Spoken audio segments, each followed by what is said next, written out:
All right, cool. Yeah, so good afternoon. Thank you for coming, everyone. Appreciate it. I know we're probably going to have more folks remotely just with the situation these days, and I know that we're co-hosting with Southlake, GDG Southlake. So thanks to you from them that are attending. My name is Derek Gordon. I'm the Senior Manager of Data Platforms at American Eagle Outfitters. Just excited to be here. I'm one of the organizers of GDG Cloud Pittsburgh, along with Roman here and Chris in the back. And yeah, we're really fortunate to have two good presenters today that really are excited to kind of talk about something that's really relevant in the industry these days. You know, the whole Gen AI space, large language models, they got their hands dirty, kind of, you know, rolled up the sleeves and trial and error built some applications, or at least, you know, kind of the skeleton applications that can be leveraged. And cool part is it's a father-son duo here with Roman and Misha. So I'll let them kind of introduce themselves quickly and we'll get going. So thank you, Roman. Thanks, Derek. Yeah. Oh, and there's for those here, there's food in the back and virtually, sorry about that, but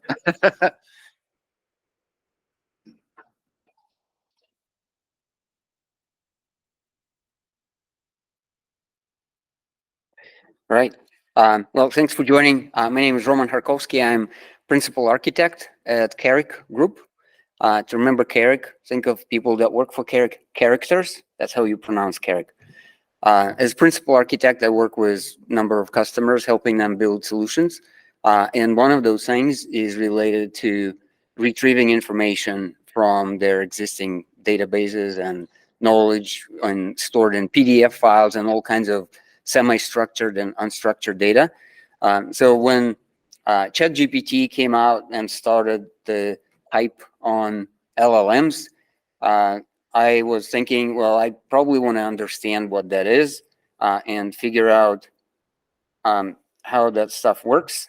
And I thought, well, because I'm new at the company, I didn't really know many people, and I figured I'll just build a resume bot. So we had a Google Drive with resumes of all of the employees of, well, not all, but some of the employees of Carrick. I said, well, I'll just build a Q&A chatbot. It'll be useful to myself, and I make it available to other people in the company. So I'll learn what LLMs are, and I'll make a useful tool.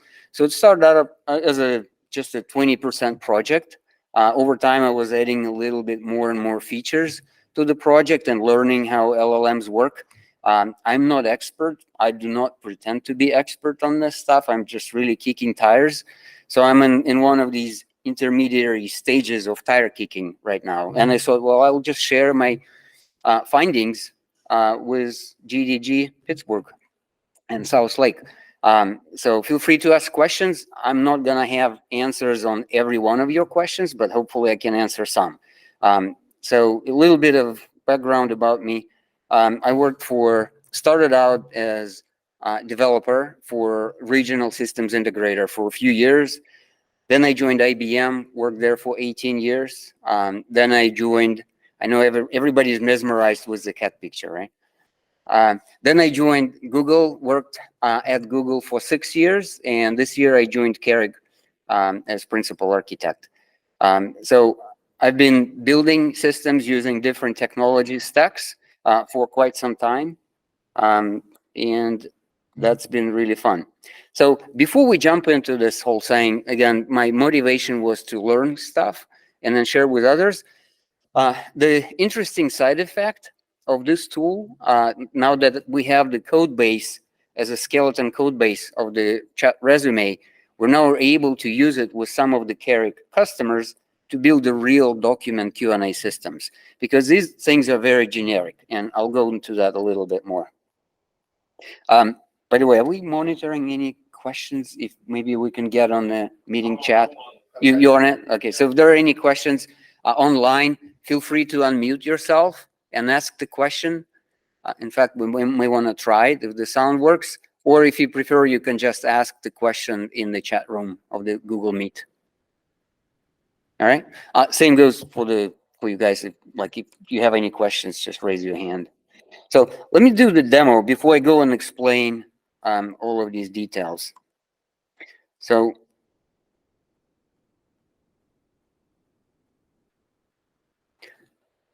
So let me refresh.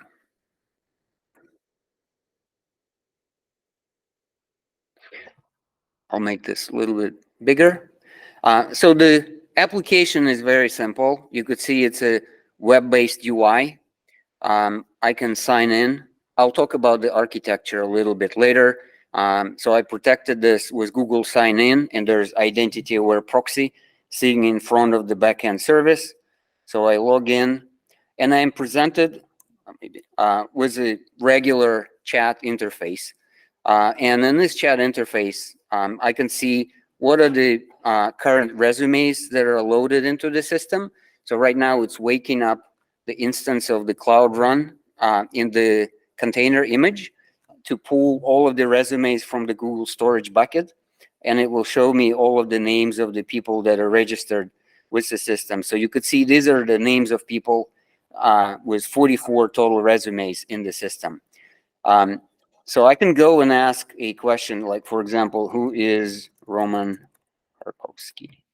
Or I can ask any question in English. So when it starts working, it calls several different backends, and it provides answers, alternative answers to the same question. And the system is built in a way that I can have any number of different LLM backends, so that as a user, when I'm experimenting with this, I can compare different answers. So you could see right now, the first question I got from the Google Gen AI enterprise search, like who Roman Kharkovski is.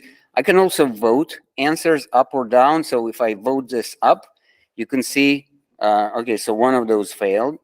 I can vote, this one seems to be, okay, so University of Zagreb, fluent in Croatian, Italian, Dutch, and Turkish. I wish. So I'm gonna vote this one down.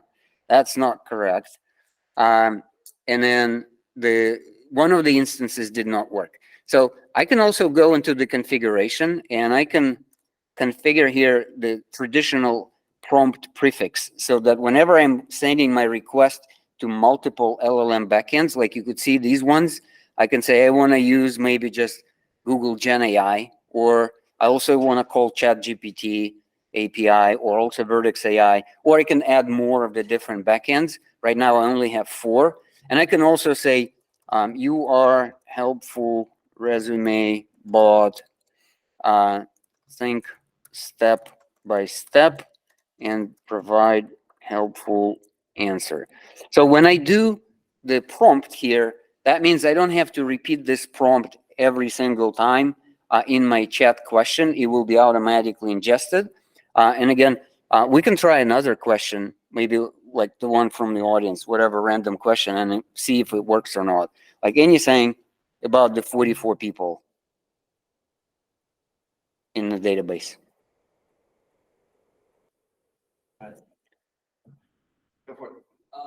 Which people are currently employed? Employed? Okay.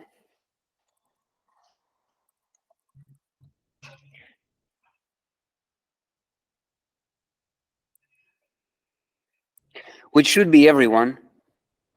Okay, so the enterprise search did not give the good answer. Now you also notice some of the limitations of this, because when I'll go into that later.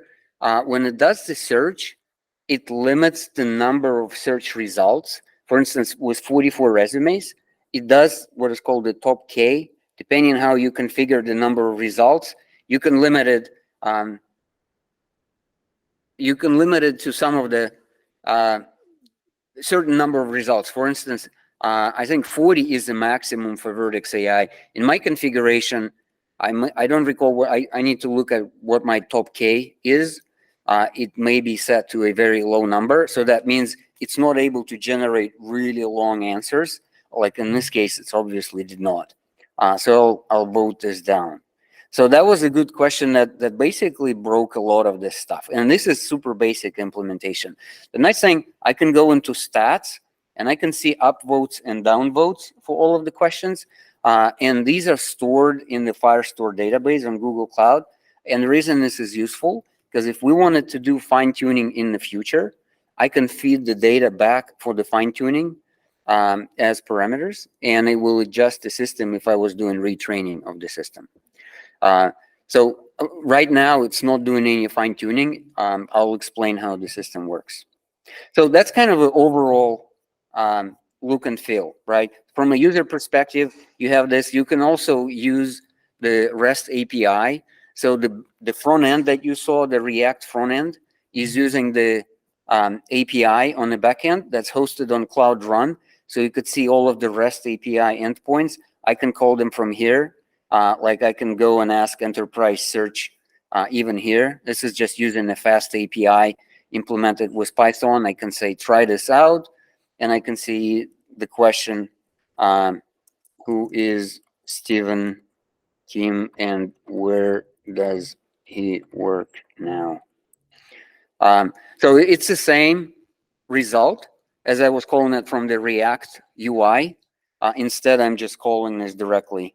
And you could see the answer: established culture engineering, July, New York. So the Gen AI enterprise search didn't really do a super good job because it's mostly about search results, not so much about summarizing. So that's a backend. Now let's switch to the like explain how the system works.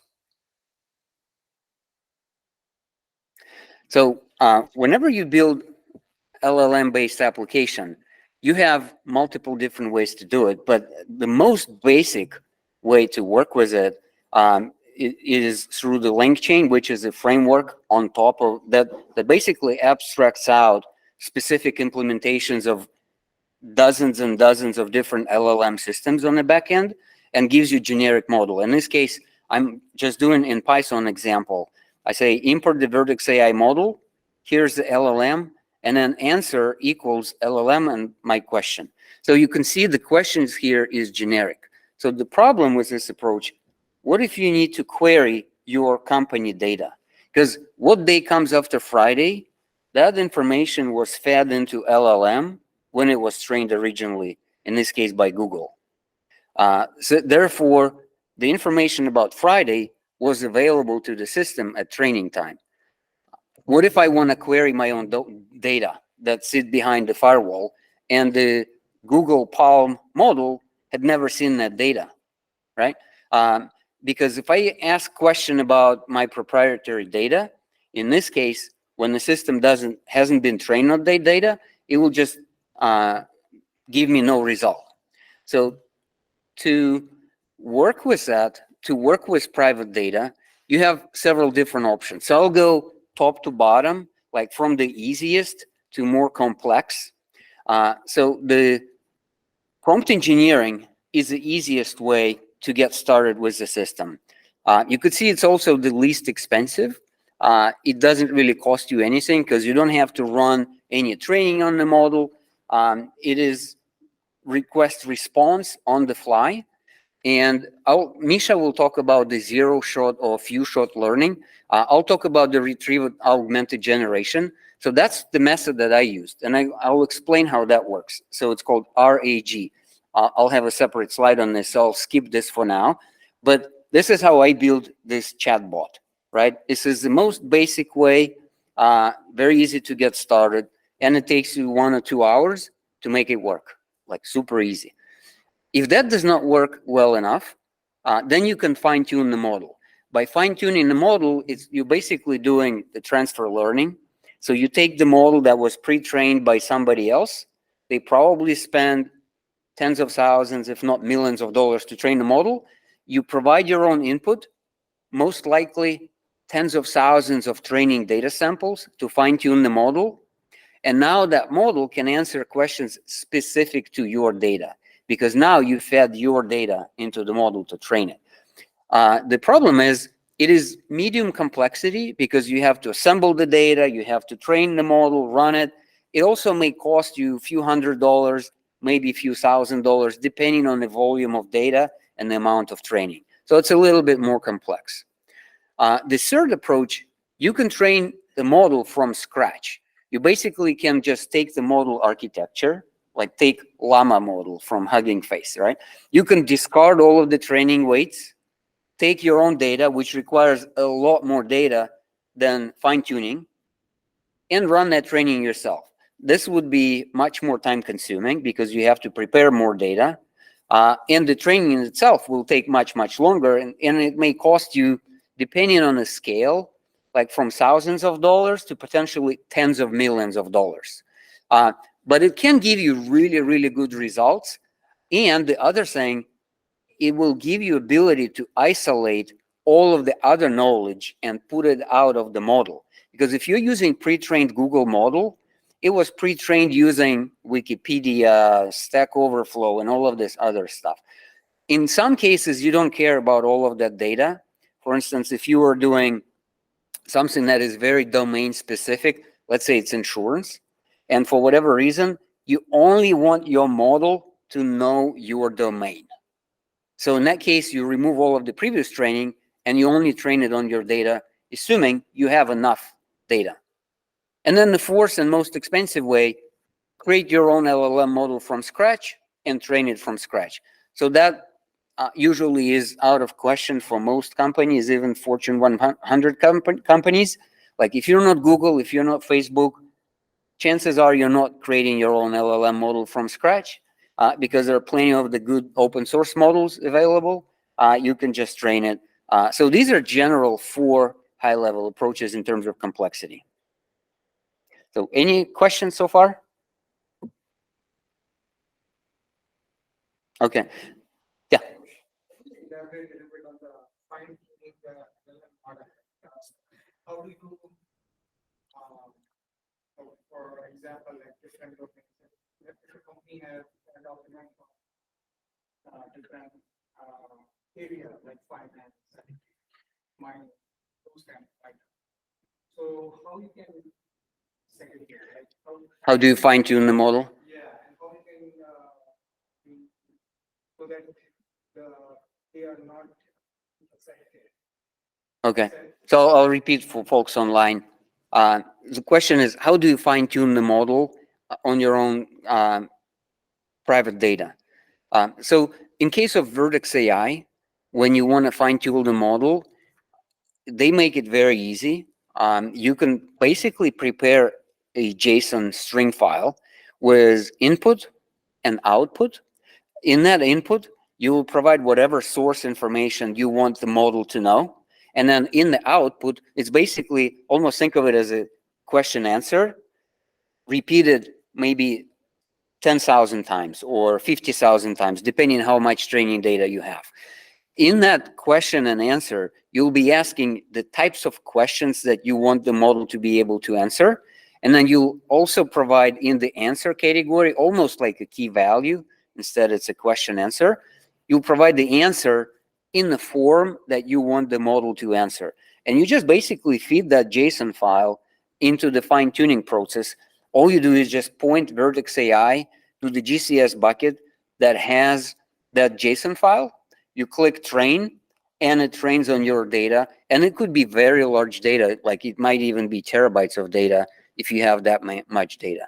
And that training will override previous training weights so that the model is fine-tuned for your specific inputs and the types of outputs that you want that model to produce. And the reason you want to fine-tune the data, well, maybe I'll wait for that second part a little bit later. So, this is a very similar approach with other models as well, the ones that you get from Hugging Face and other places.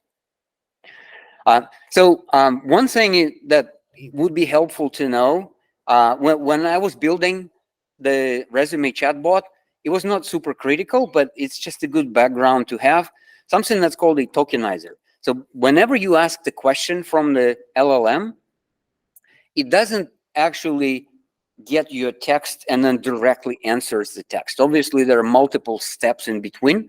And the first thing that happens, there's this thing that's called tokenizer. So you could see in this case, the sentence is broken out. So one word or even parts of the world can be assigned certain tokens that are represented as integers. So it helps the model to convert your English or other language text into specific integer tokens, and then the tokens are fed into the next step. And that next step is what is called the embeddings. So the embeddings is a technique used in natural language processing for a long time. It's been available before ChatGPT or other LLMs.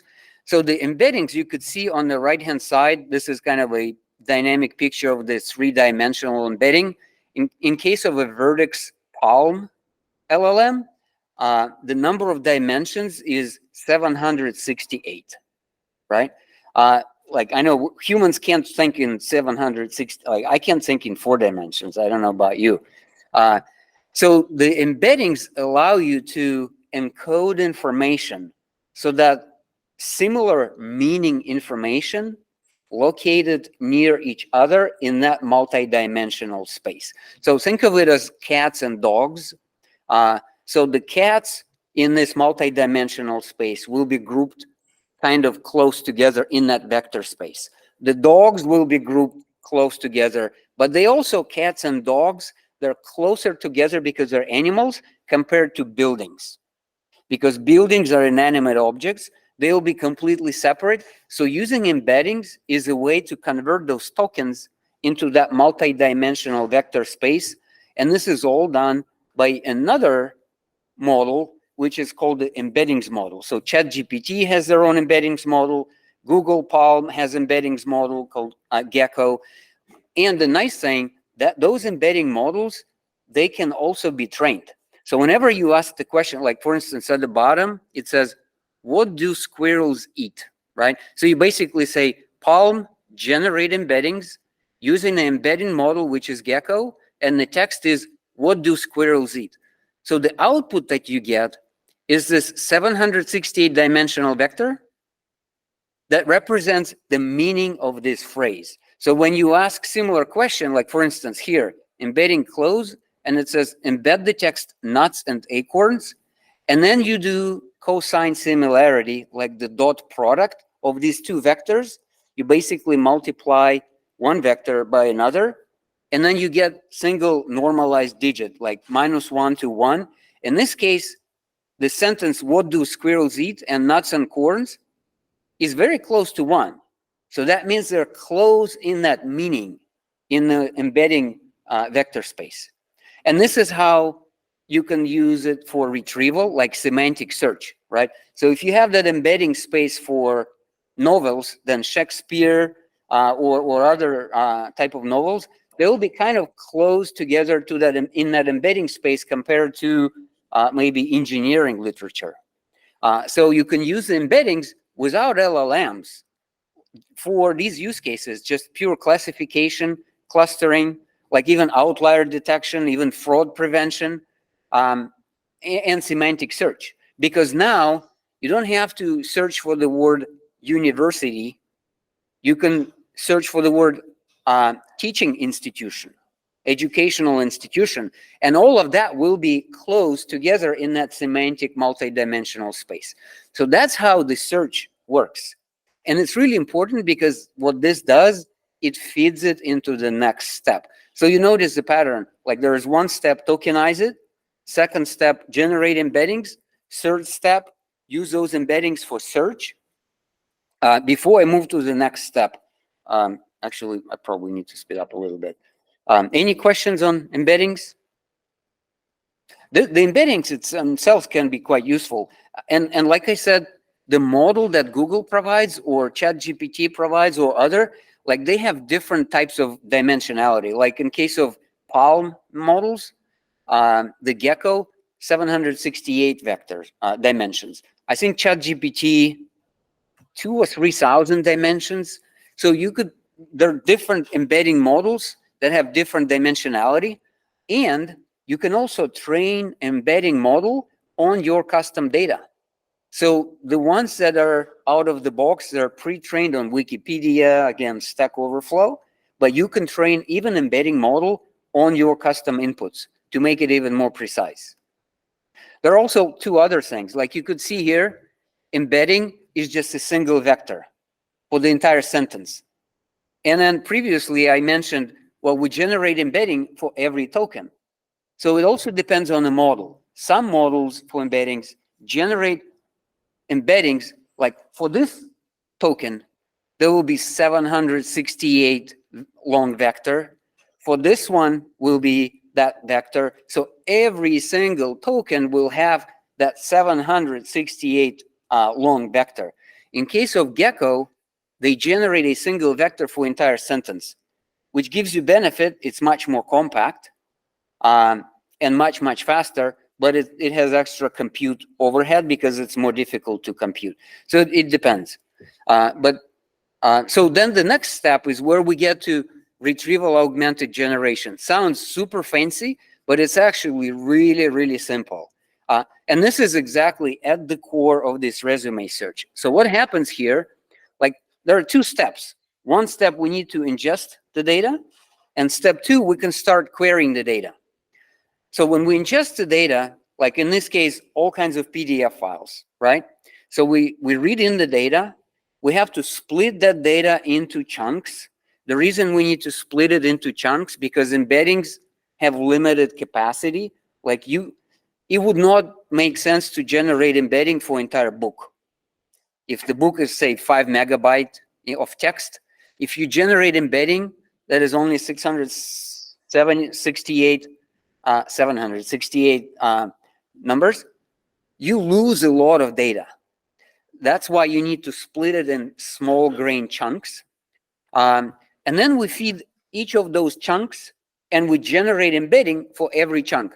Chunk could be 100 tokens, could be 5 tokens. It's up to you. Like you define how big the chunk needs to be. And then each chunk gets embedded. And once you embed all of these things, you store them in a vector database. So the vector database is, think of it as it's not a relational database. It's a database that allows you to search in this multi-dimensional space. So instead of running a SQL query like select star from table 1 where name equals Peter, in this case, you run a search and you say, here's my vector. Find me all of top 10 vectors that are most similar to this one. And that's using the dot product and like cosine similarity. You don't really need to know it as a developer. All you need to know is you call embedding API, it gives you an embedding, and then you call vector database, and it gives you the results back. It's really simple when you use especially LangChain. It sounds a little bit complex, but once you use it in practice, super simple. So ingestion, again, get PDF documents, split into chunks, generate embeddings, store in vector database. We only do it once, unless you have updates. If you have updates, then every new update, you split it up, embedded, stored in a database. Once you're done with storing the data, then we can query the data. So the querying, so here's the user, and then we have a question. And that question could be, again, like I used, like, who is Roman Kharkovski? So first thing we do, out of that query, we generate embedding because we need that vector. Otherwise, how do we find the answer in our private vector database? So we generate embedding, and that embedding does semantic search in our vector database that we just saved from processing all the PDF files. And then from that vector database, we find the vectors that are close match. And all of those vectors, they also have a link to, or we can decode the tokens back into the original text. So we find the vectors through the vector database. Then we get the text associated with those things because we kept it together. And then what we do, we give the original question and that text, because, like, for instance, in case of a resumes about the Roman Kharkovski, we get maybe 10 different snippets from either my resume or somebody else's resume that were close match. We generate that text, and now we insert this text into the prompt context, right? So what that means, we didn't fine-tune the model. Our model, when it was trained, we did not train it on resumes. What we do, we have the prompt context and we insert this text right in that question. Just like when you do to ChatGPT or Bard, you type in your question and you might say, here's my data, answer me about this data.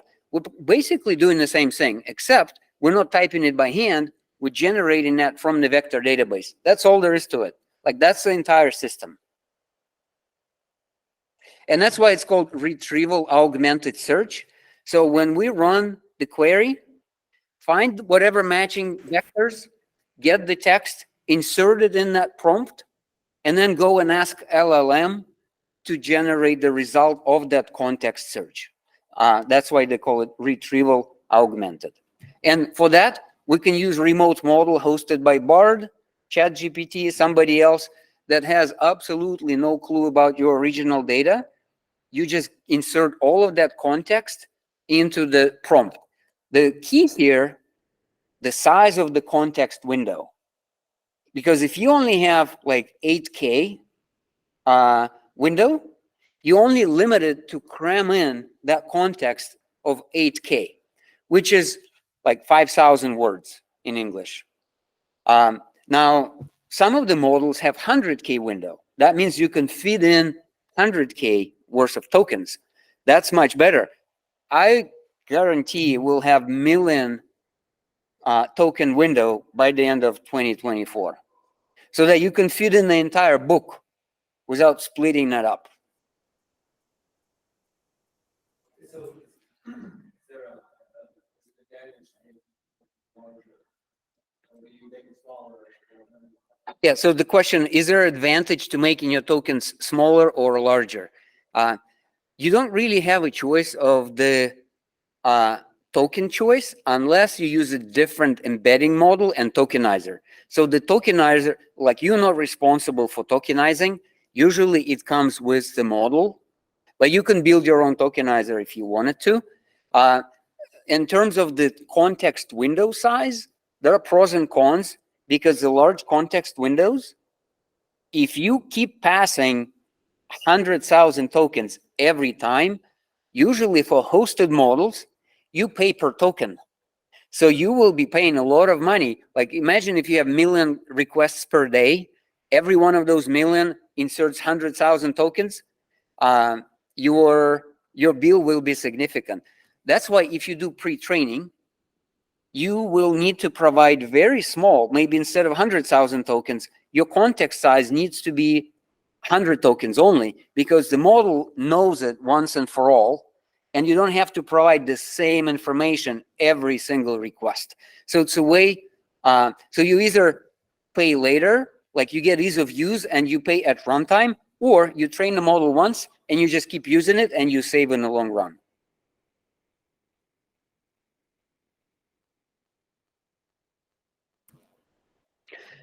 There are some parameters. I think we'll skip some of this. Well, I kind of covered this for the most part anyway.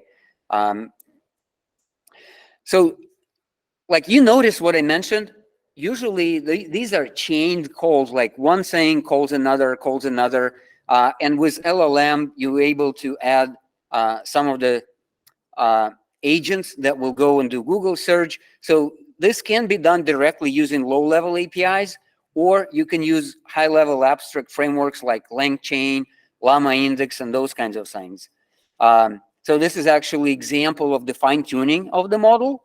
So you have input text, question, and then you have output text. And then you have maybe thousands of these lines, and that's how you fine-tune the model. So we pretty much covered most of this. So the components you need for application that's LLM based, like you need the data ingestion, right? Either batch or streaming. Like Vertex AI supports both batch and streaming updates. Batch takes about 1 hour, depending on the size of data. Streaming is 1 second latency, 2 second latency, very quick. You also need embedding API. You can use local, like in your VM, even if you don't have any internet at all. Embedding API usually is very small. You can run it as a local model, or you can call remote. So Google has one, OpenAI has one. You also need vector store, that database to store all of this multidimensional space. That can also be either managed by somebody like Google Vertex AI vector search, used to be called matching engine, or you can run it locally. Like in my resume bot, I use both Google hosted vector database as well as ChromaDB, which is open source, which I just run inside of my container. It doesn't work quite as well as the hosted one. LLM model itself, again, LLM model, in case of Palm, Google Palm, you can only use it remotely, but there are some open source models that you can use locally.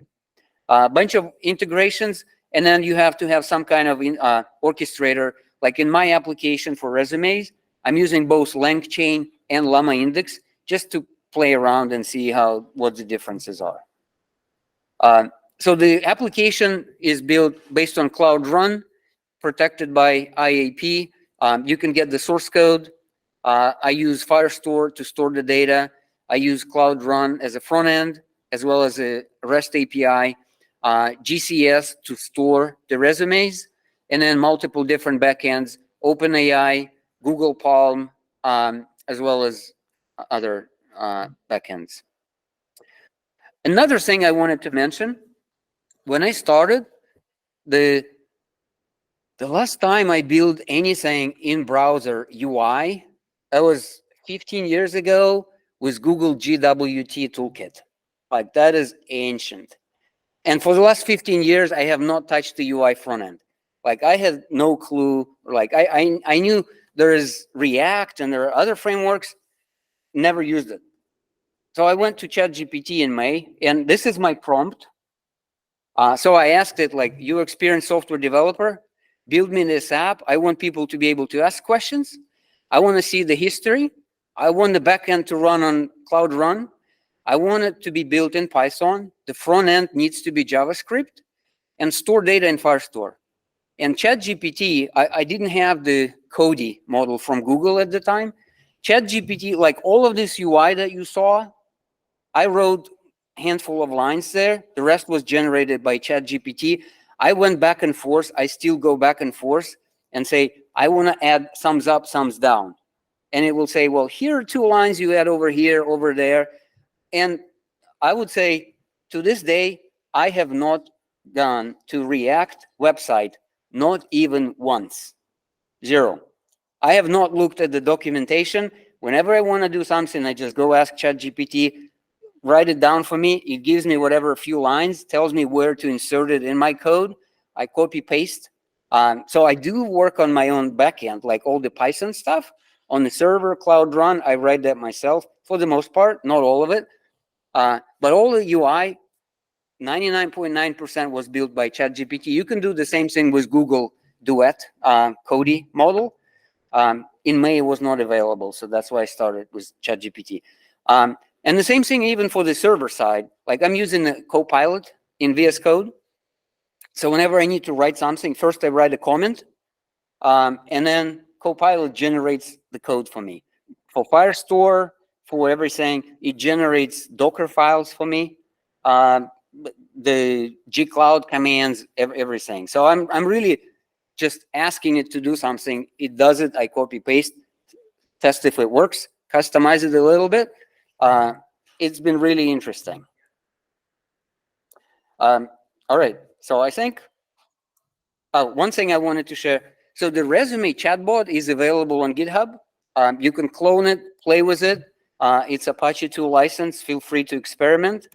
And the word from the sponsor. So Carrick Group is Google partner. We build developer platforms, CI/CD. We work with Kubernetes, Antus, BigQuery, analytics, AI, those kinds of projects.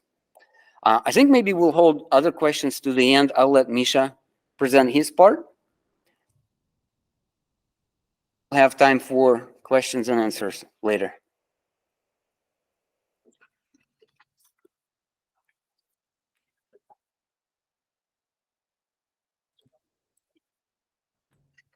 All right, let me get connected here.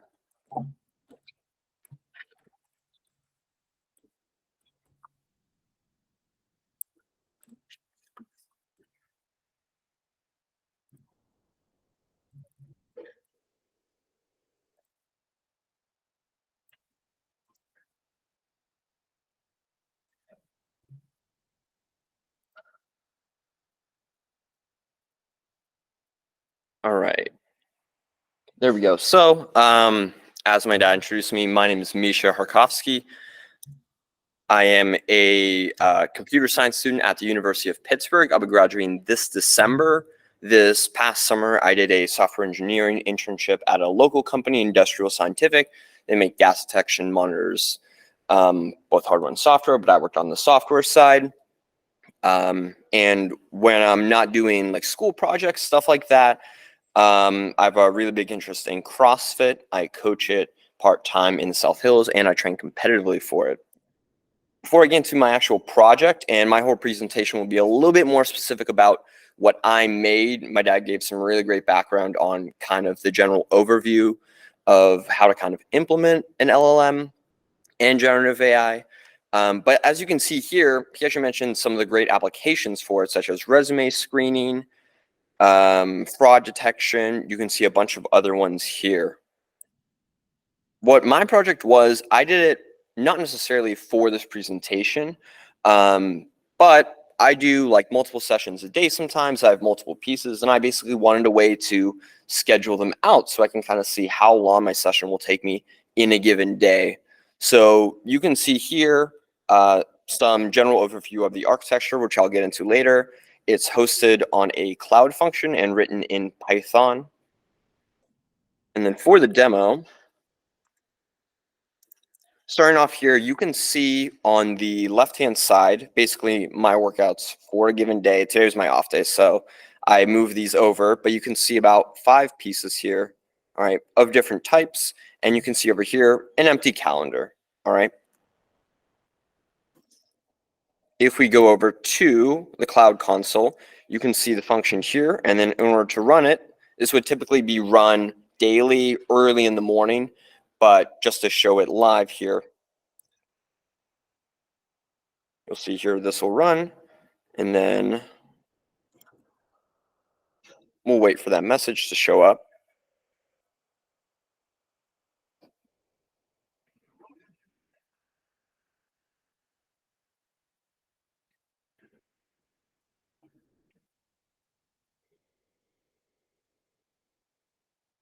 All right, you can see it ran there. And if we head over here, refresh Google Calendar, you can see 5 events created. Right here, this top one is a conditioning piece, all right?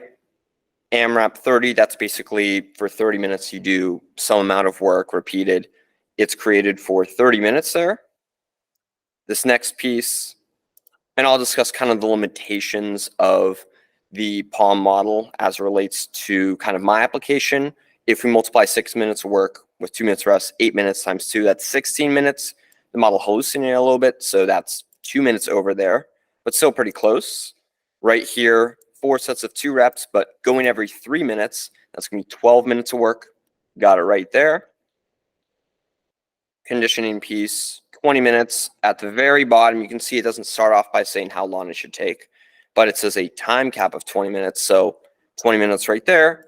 And then again, I'll discuss the limitations right here. This actually doesn't have any time information. So the model just kind of took a random guess at how long it should take. So 4 minutes, which isn't necessarily correct. It might take a little bit longer, but yeah. So you can see there, for example, if I had a bunch of other things on my calendar, I could kind of drag these around to wherever I wanted. If I want to do kind of a morning session, an evening session, that's way too early for me. Bring that back down. I can kind of spread them out throughout the day, just kind of get a general sense of when you want to do certain things. I know myself, my actual calendar, I try to like have every single second of my day planned out. And I know a lot of other people are like that. So this could be a useful tool for something like that. Going into a little bit more of the architecture, you can see the cloud scheduler runs at, I believe, 12 a.m. And then that triggers a pub sub event, which activates the cloud function.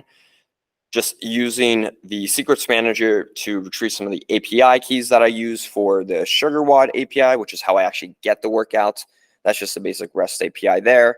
And then also for Google Calendar. And then I use Google Cloud Storage for the few shot prompt context, which I'll talk about in a little bit, as well as Vertex AI for the LLM itself.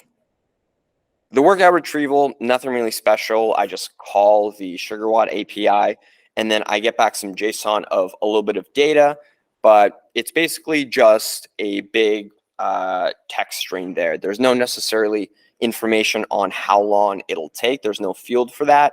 So you can just see here, whatever context, whoever programs it or whoever writes the workouts, they'll hopefully include a little bit of information about that. Generating the prompt, basically I use few shot prompting, right, to basically give the model a little bit of context on how long or how to basically get the information. So if we look back here, most people will be able to kind of generally guess how long a workout might take. Like for example here, 6 minutes of work, 2 minutes of rest, times 3, so 3 rounds. That'll be 8 minutes times 3. So we'll be able to kind of see from there and calculate how long that'll take. But the model doesn't necessarily know that because it's just a little bit of domain specific. So you can see in this little GIF right here, when it resets, it'll go by pretty quickly, but you can see I kind of allow for a little bit of context there. And then if we actually go, we can take a look back at it. Given a workout, how long it'll take, ignore the time it takes to do movements and only base it off given time frames. Think step by step. That's typically a pretty good way to have the model kind of slow down, take its time a little bit more. And then you can see I give it a little bit of more context. So if it has the text AMRAP, the time is most likely preceding or following it. If it says 4 timer rounds with time, return 1. This is basically, sometimes it's not possible to really calculate how long a workout will take. Like for example, if we were given just this without that bottom time cap there, the model will just kind of have to guess and estimate how long a movement will take. Like who knows how long 40/32 calories on a bike will take. That'll really depend person to person. So without this little bit of information there, this would be pretty hard to predict, and you'll actually most likely have to train another model to be able to kind of estimate the time given to do certain movements, which is not something that I was necessarily interested in doing for this project. And then you can see here just a little bit more information.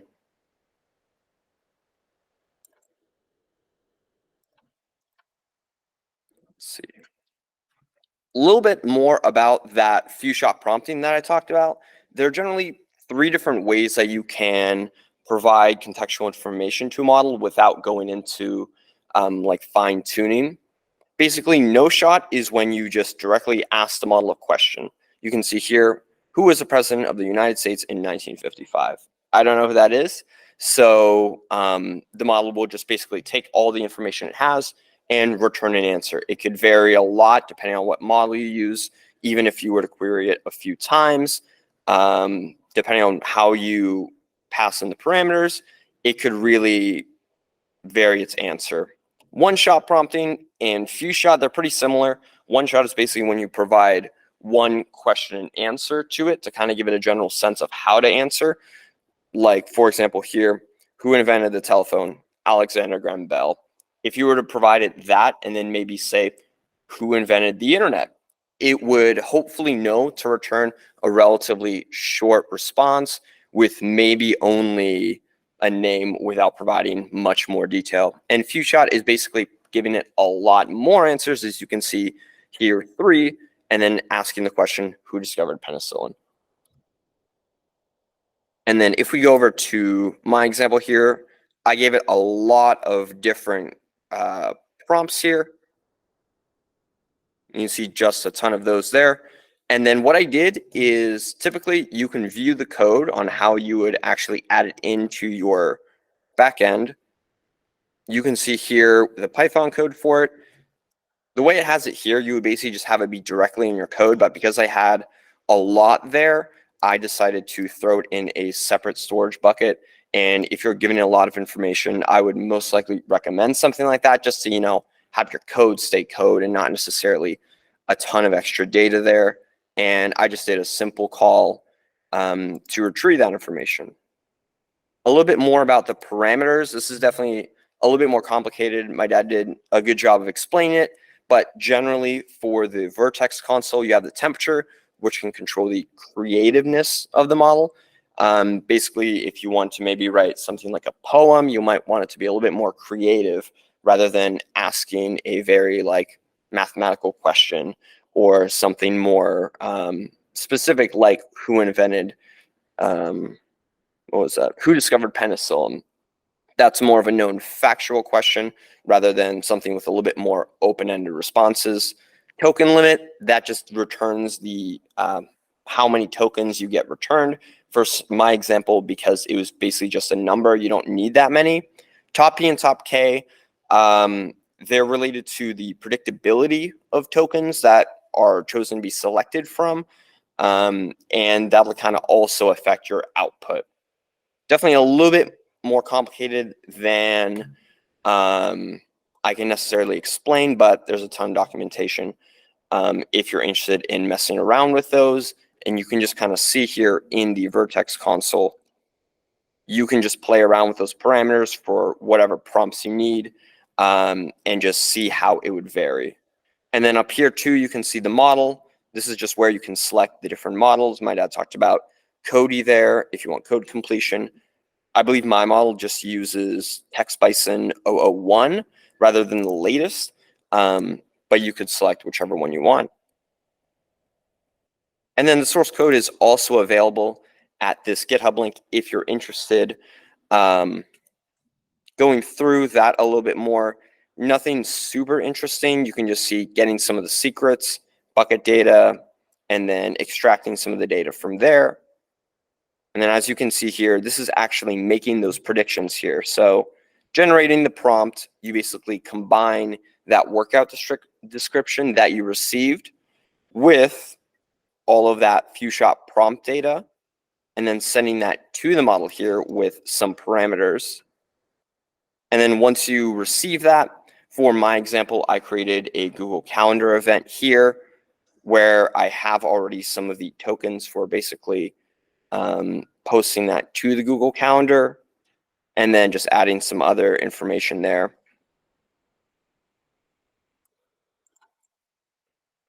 And then, yeah, just overall strength and weaknesses. Let's see if this actually works. Yeah, there we go.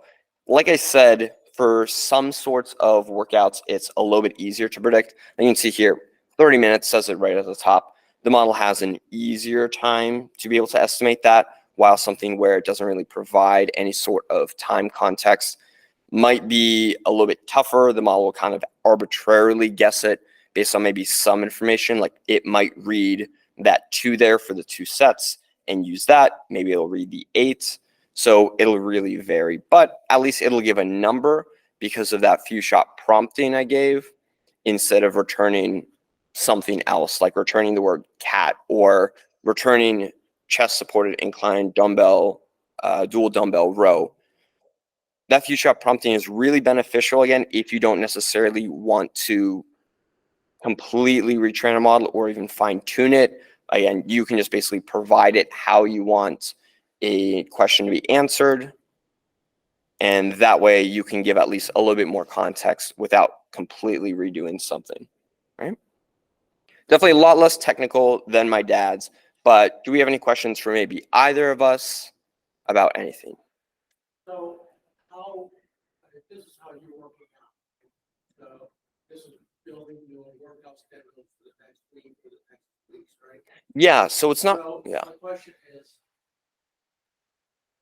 what do you do to say, oh, this set of workouts suck?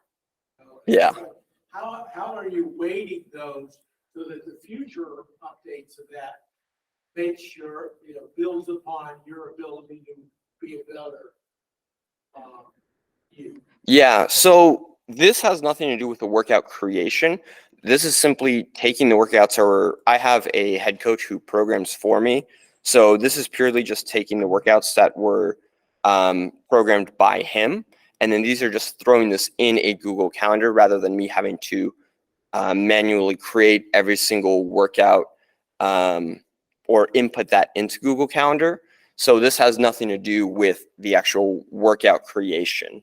This is simply just taking workouts that were made by our head coach and then throwing those in a Google Calendar event. And it's basically just posting that for that certain amount of time that it'll take. Does that make sense? Yeah. But that would be a really interesting project, though. Yeah. Guided fitness Right. class. That would be a really interesting application. For living health, that might be a really good thing to build. I don't think we've got to that. Yeah. Carrot can I mean, I Yeah. work with it. I do work on it, so Yeah. to get myself better. And a lot of that is, even the commercial companies like Peloton, those people don't get input back from. It would be good for them, Peloton or Learning Track. If they can say this would be good, this is what would go along with this workout. This- Yeah, absolutely. Like, It yeah. comes back to those, taking those. That's what's needed. I mean, some of them are really good, but then some of them, when you get into them, you find out, oh, I had to go up this mountain on my learning track. I wasn't prepared for that. That's not what it was told about. Yeah, absolutely. There could be like some sliders somewhere. Because sometimes you have to do workouts that are very challenging that might feel like they're definitely tough. But you maybe feel like you have a lot of benefits. So it could be something like, what was your level of pain or perceived effort? And then you could potentially train a model to take those answers. The model can kind of get a sense for what type of athlete you are, and then create a structured plan for you to be able to see gradual improvement. Because you don't want to go 0 to 100 initially. Your coach can get information about Yeah. how your workout that he set up for you compared to how it worked for him. How did that fit in to feed back to him? So maybe be more, more 600 meter run. Yeah, absolutely. Yeah. But yeah, definitely a really great idea. And again, like I said here earlier, the possibilities with generative AI, they're really limitless. Whatever you can think of. Hopefully, generative AI can help in some sort of way. Obviously, there's no need to throw it in applications that are completely unnecessary, because that just adds a level of complexity that's not needed. But tasks like automation, like interpretation, stuff like that, it can really be useful for. Any other questions to either myself or my dad? Anyone on there? I can't see the chat, so.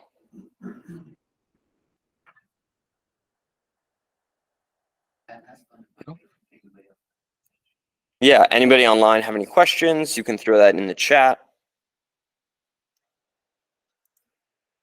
Or speak up if you'd like. Yeah. When you get a new workout, how much data cleansing do you do for you put it into the LLM?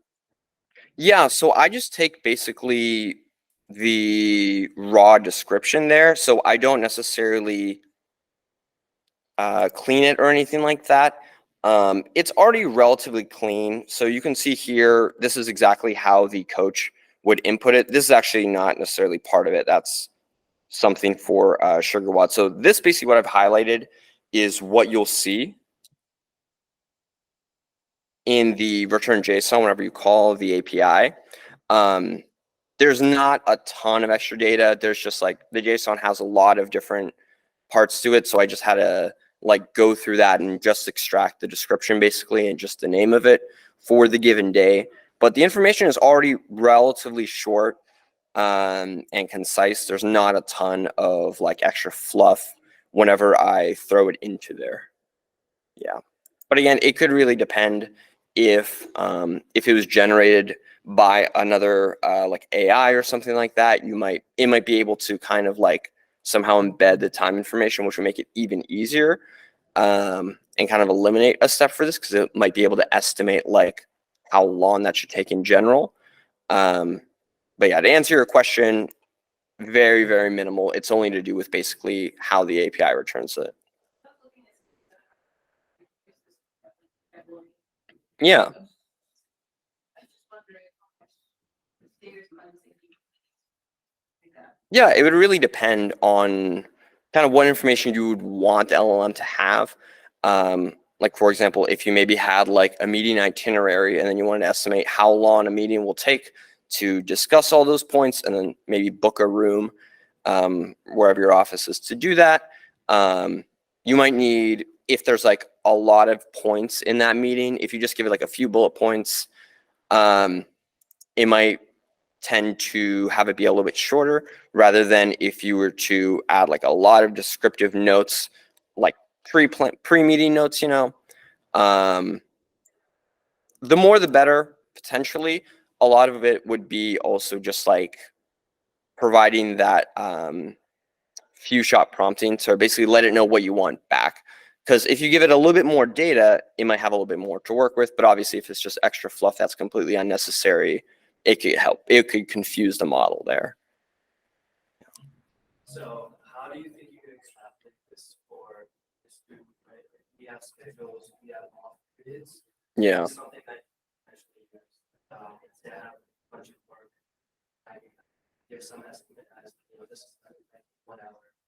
Would this be something that you kind of schedule into or around existing calendar blocks? Yeah, you might be able to do something to where basically you have, for example, an assignment and you have some sort of like assignment feed. I know for Pitt, it would be like Canvas or something. So maybe there's some sort of way to call that. You could feed that assignment into the LLM, have it estimate the amount of time it would take to work out. And then I know there are a few services that basically will then take that time estimate, similar to how my model returns it, and then it would attempt to find an empty spot in your Google Calendar to or wherever to then have that block be scheduled off for your assignment. And obviously, it would kind of depend on, maybe you could feed extra data on what kind of student you are, you know, or the difficulty of the class. But yeah, something like that, it would be able to kind of help schedule for not only CrossFit workouts, but also for assignments, like you said, meetings or something like that. You know, any number of examples there. Yeah.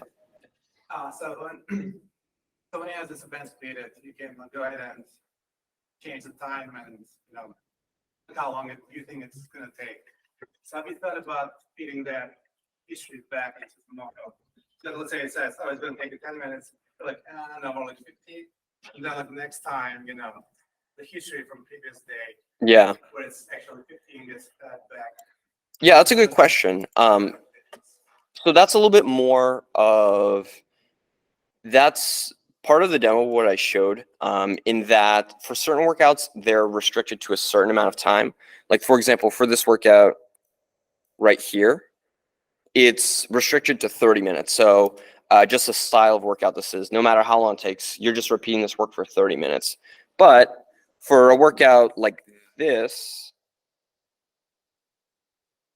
if you just gave it this information here that I've highlighted and not include this time cap here, it could estimate, say, 10 minutes. It could kind of assume that you're just a super elite athlete and you complete this work super quickly. It could either maybe take that information from the movements, or it could just arbitrarily guess 10.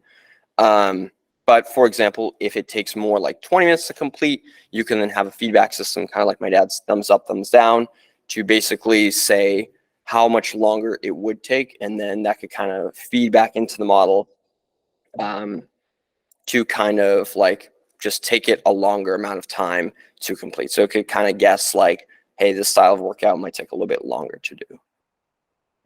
Can I make a comment? Yeah, absolutely. So the feedback to the model, that is normally referred as RLHF, like reinforcement learning from human feedback. That's where you capture the output of the model, you correct it with either human or maybe another model corrects it, and then you feed it back. And that's normally done during the fine tuning. So you collect all of that input, and then when you do another round, or you would do multiple rounds of fine tuning, and that's where like the voting in the UI helps. This kind of feedback. So you want to collect that feedback from end users and eventually feed it back into the model to improve accuracy and also prevent drift. because over time things change. And if you trained a model a year ago, it may no longer be valid this year. So it's important to capture that feedback and real world data to feed it back for fine tuning the model. But in this case, it is using just a few shot prompting. So the model is static. It does not change. It's a fixed model. And the same thing in my case, because it is retrieval augmented search, the model is fixed. It's never changed. What changes, the approach here, and in my case, is similar. We're feeding this into the context window. The difference is, in this case, the context is very, very small. So 8,000 tokens, this would be more like 100 tokens. You don't even need to do retrieval augmented generation. That's why he doesn't need to pre-parse it, stored in vector database. He has enough of the context window to feed entire input as one go, even considering in that same prompt, he also includes all of that few shot learning. In my case, PDFs are large and there are many of them. That's why I had to pick snippets and then put that into the context window. But in both cases, we're not touching the model underneath. It's the same fixed model. So for this improvement, you will need to do the fine tuning. Hold up. So you guys mentioned this like a problem that's fixed, file in a GCS bucket. So what if instead of using this fixed prompt, you update the prompt based on history calendar, you generate the prompt. Oh, you don't do like retraining, you just Yeah, right. That can be done. That's actually a good point. You kind of change your prompt and you feed a different prompt into the model so it may learn. I think depending on the size of that prompt, it may or may not be able to learn that level of detail. In most cases, the prompt is not so much to teach it new data, but rather the way that it answers the questions. That's mostly where you use the prompt. Because normally there's not enough context in that window to override the weights in the model. That's normally what it is. I think Jim asked the question, what's the easiest way to get started? Misha, I'll let you answer that. What do you think? Yeah, I mean, I'll just give a real quick story here. So for my internship, we had a little hackathon there. And basically just our general hackathon project was using kind of like machine learning to solve some sort of problem that we had. It was 3 days long. And my dad actually was like kind of involved. So for the first 2 days, we tried to train a TensorFlow model from scratch on just our computers there. We basically spent 2 days banging our heads against our computers. We barely even got the thing up and running, only maybe halfway into the second day, after like just setting everything up, getting all the dependencies, we were able to start messing around with it. And by the time it's trained, it was like hallucinating a lot. We tried giving it as much data as we could. We had like image data that we were doing some object detection on. It was just like doing all sorts of crazy stuff. At the end of the second day, on my drive home, I called my dad and I kind of like told him a little bit about this. And I was just thinking what sort of like Google products could potentially help us out. And he recommended AutoML. And after I went in there that night, I just like messed around with a little bit of demo. I fed it some of the pictures we took, let it train overnight. And then that morning before I went into work, I saw that it was working like pretty decently well with the limited amount of information and data that I gave it. And basically by the end of the third day there, we had a working prototype. And that's basically only because we used GCP products. And all that's to say that Google really makes it super easy to train models on whatever you like. It's fine there. You can see here in Vertex AI, again, there are different services, language, vision, speech. If you want to do like object detection, you can train it on that. The easiest way to get started, Google has great tutorials. There are great tutorials on YouTube. I would say pick some sort of fun project. If you're an independent developer, you want to do it in your free time, pick some sort of fun problem you might have, like I did with this. If you're working for a company, try to think about how you can really use these products for that. You might have to use maybe less sensitive data if you plan on kind of like using like private company data a little bit later. But just try starting it out. You can create, I think, a free account here with $300 worth of credit using your email. And then after that, you'll have to get that set up. But otherwise, Google really makes it super easy to create whatever sort of prompts you need. I find it has the most user-friendly interface compared to some of the other providers. And then you can also just implement these in your code. Like you saw there, they gave like the view code here just so you can throw it right in your Python or whatever you need to have that. And their SDK is pretty useful as well. Hopefully that answered that question. Can I add 2 Anything cents? else? Of course. To make it even easier, Carrick Group can help. There you go. Or you can hire me. I am looking for full-time positions. There you go. Any other questions? I know we're a little bit over, but do we have anything else? No? Do we have questions online? Online questions in the chat? Oh, no. No? There we go. Right. Do you want to? Yeah, first, just thank you, Roman, and thank you, Misha. Right, fantastic job. I think I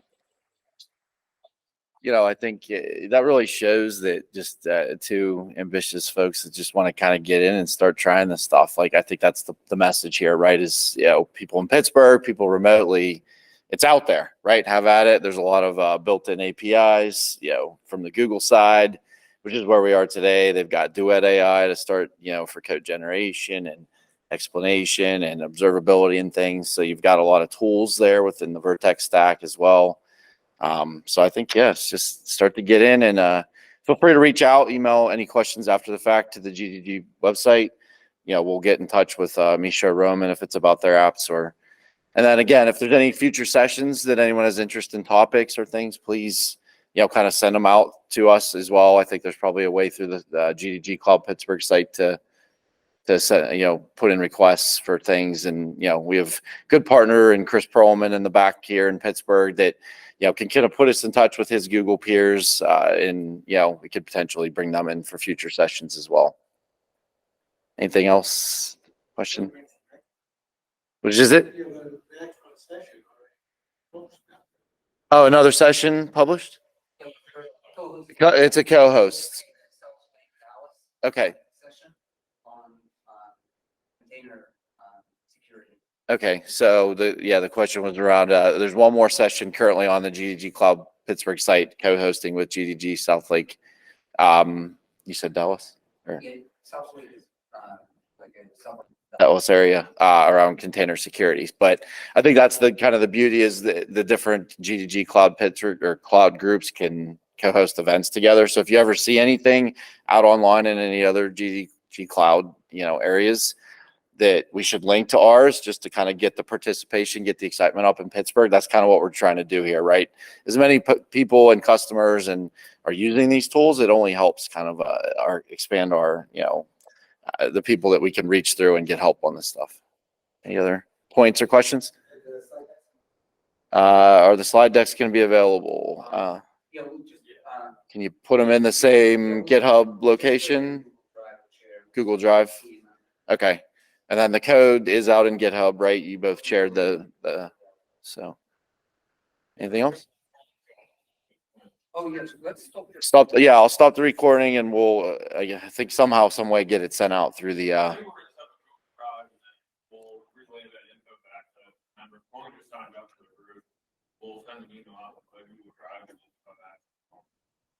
okay. So we'll send the presentations and the links through a Google Drive through the site. So, all right. Anything else? Thank you, everyone. Appreciate it. Thanks for remembering, Misha. Thanks. Bye-bye. I'm gonna hang up now. Thank you, everyone, remotely.